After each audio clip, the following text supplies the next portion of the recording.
ustreznimi ukrepi uspela pravočasno reagirati, ali bodo stiske ljudi ponovno reševale humanitarne organizacije in društva. Novinarka Meta Gantar.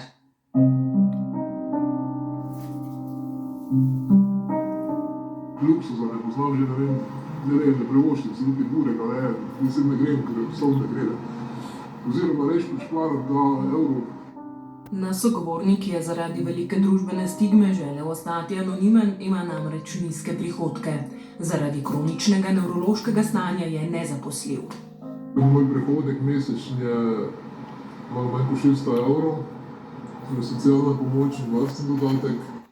Skupaj z očetom, ki prejema skromno pokojnino, živita v starejši hiši.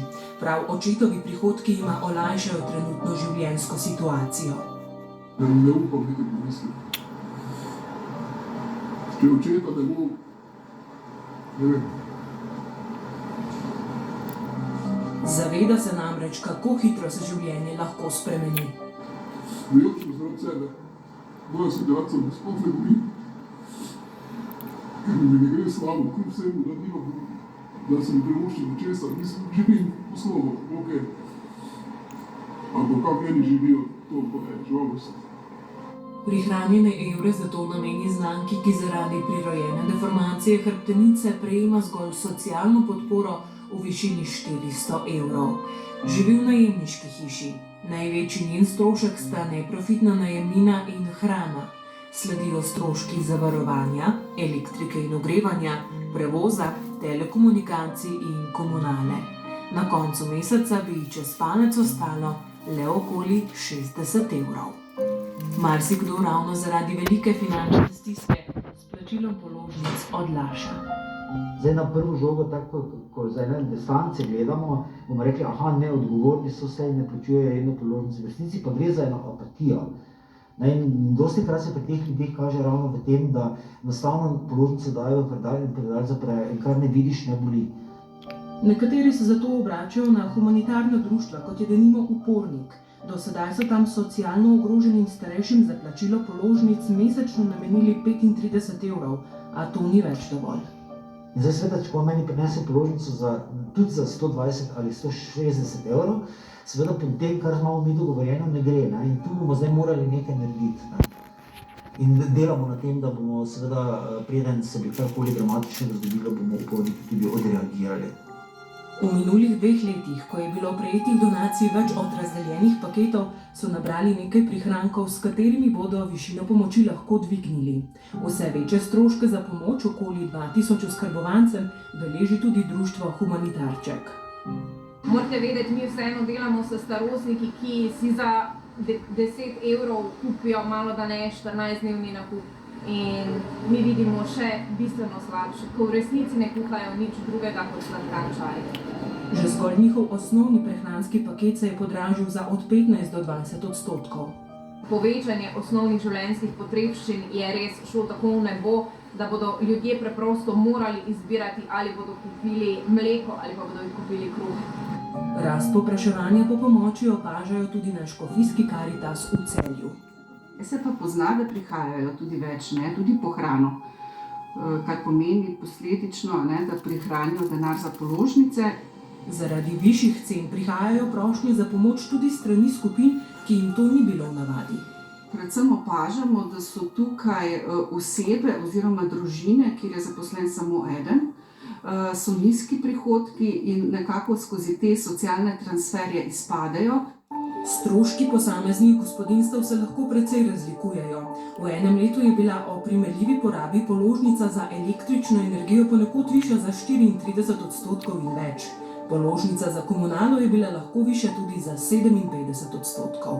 Podražila se je tudi hrana. Tako smo v enem letu za kilogram svežega paradižnika odšteli za 26% več. Navadno jedilno olje se je podražilo za 20%, jajca za 12%, kilogram govejega mesa brez kosti pa za 8.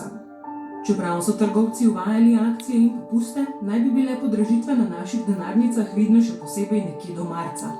Torej, prvi val računamo, da se bo ublažil nekako z dvigom minimalne plače, ki se bo v tem mesecu povečala ravno za stopnjo inflacije.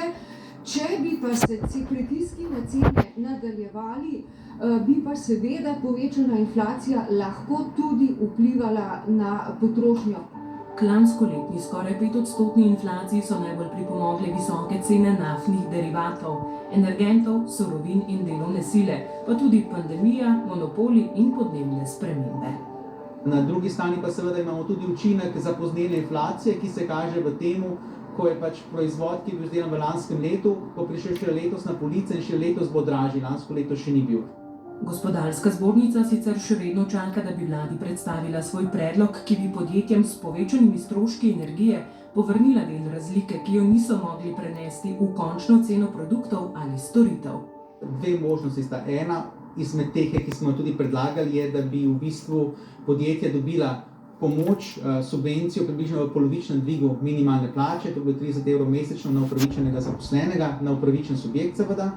Država bi lahko prihodke namesto dodatnega dviga minimalne plače povečala s sprejeto novelo zakona o dohodnini. V pripravi naj bi bila tudi energetska shema, ki naj bi omilila strmo rast visokih energetskih cen. Ravno tako pa smo tudi že v razmislek predlagali, da bi morda za osnovne vrste živil, kot je osnovni kruh, osnovna moka, osnovne testenine, uvedli v Sloveniji tako imenovano znižano stopnjo davka na dodano vrednost, tam nekje okrog 4%, tako da bi tudi država tu prispevala svoj delež. Seveda možnost bi bila recimo za neko omejeno število mesecev znižati nižjo stopnjo za kakšno odstotno točko, ampak sistemsko bi si pa verjetno država to na dolgi rok težko privoščila. V humanitarnih organizacijah prav tako pozivajo k dolgoročnim rešitvam. Kratkoročne, kot so energetski boni, se jim ne zdijo smiselne.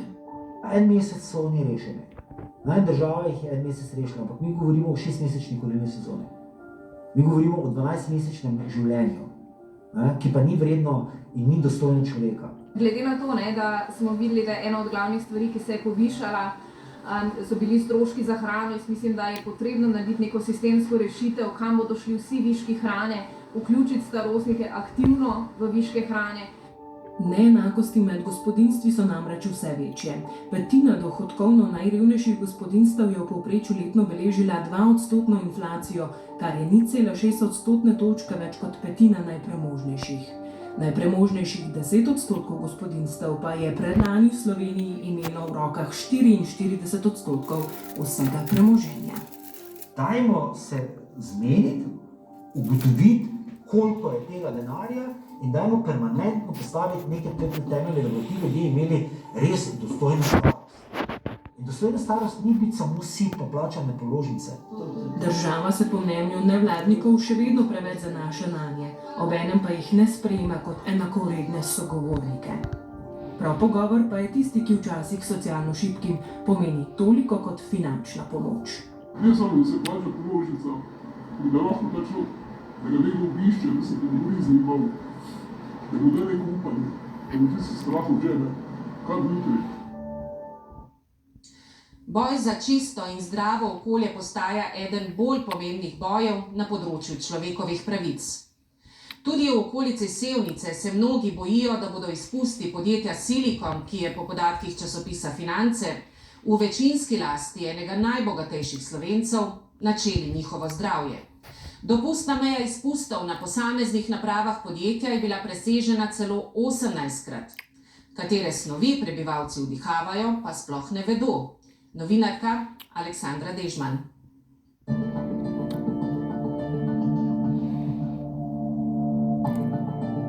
Družino Binceja Zbinša kot proizvodni hal podjetja Silico na Radmi v Boštanju, nedaleč od Sevnice, ločuje le cesta. Če te zbudi vonj po gumi, in zaradi tega ne moreš spati, če te peče oči, če kašljaš,